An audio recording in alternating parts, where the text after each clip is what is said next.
حي على الفلاح.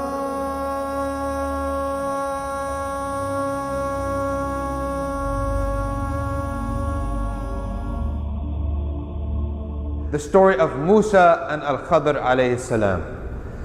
This story originates with Prophet Musa alayhi salam giving an amazing speech about Allah's creation and how Allah created the heavens and the earth and what the heavens look like. Then after all the Bani Israel left his speech with their hearts moved and iman filling their breasts, a man came to Musa alayhi salam and said to him, "O Musa, are you the most knowledgeable person on earth?" So Musa thinking, I'm the only guy that talked to Allah subhanahu wa ta'ala, I'm the prophet, I received revelation, therefore the answer is yes.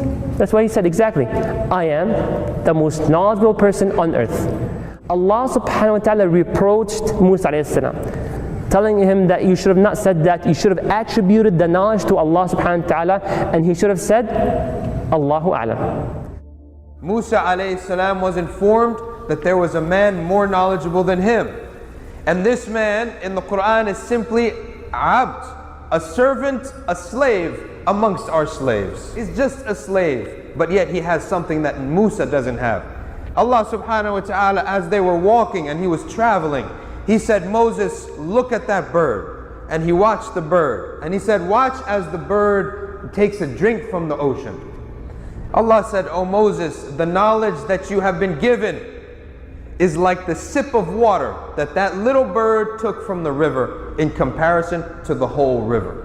So Allah subhanahu wa ta'ala revealed to Musa alayhi salam, Ya Musa, I have one of my slaves in Majma' al-Bahrain who knows more than you. Do you know what he said? How can I find him? When you see a big rock, there's going to be a man there. Now Musa said, there may be many rocks, so how do I know? Give me another sign.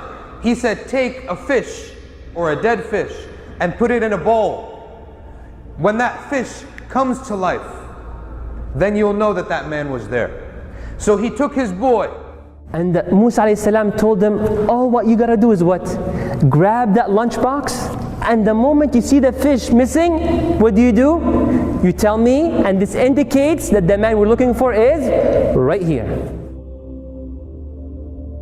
Prophet Musa alayhi salam says, I will not quit until I find this man, even if I have to walk a long time until I find the place where the two seas parts, which means where the river splits and two rivers come together, even if I have to walk for an eternity. This is the Prophet Musa alayhi salam. He speaks to Allah subhanahu wa ta'ala. As they were walking, they saw a rock where they chose to settle and relax. So Musa alayhi salam sat along with Yusha and Nun, they slept. When they slept, what happened?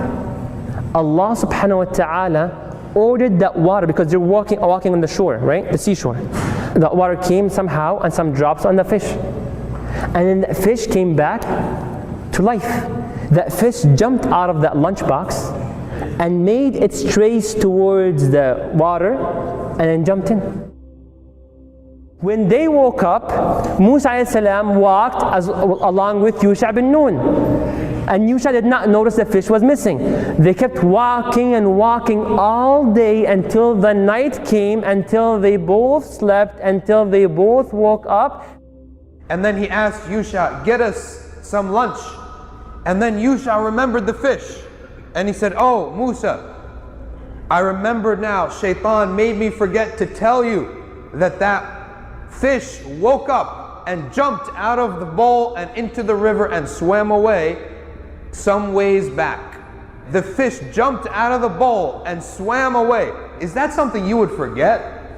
Mufassirin say, Joshua being the servant of Moses, he sees so many miracles every day from Moses that a fish coming to life and jumping out of a bowl was no big deal. This is what life was like with the Prophet Musa alayhi salam. Miracles every day that Yusha forgot. And he said, then let's turn back. So they turned back and they went and followed their footsteps back, and there they reached their spot. So Musa alayhi salam, along with Yusha bin Nun, they go back to the rock, and who do they find? A man covering his face. What are you doing here? At a cross section of two seas. Then they went, and Musa alayhi salam, very humble, met that man, and the name is Khidr. So he was covered. Musa alayhi salam, very humbly, telling him, Assalamu alayk. May peace be upon you. Very humble.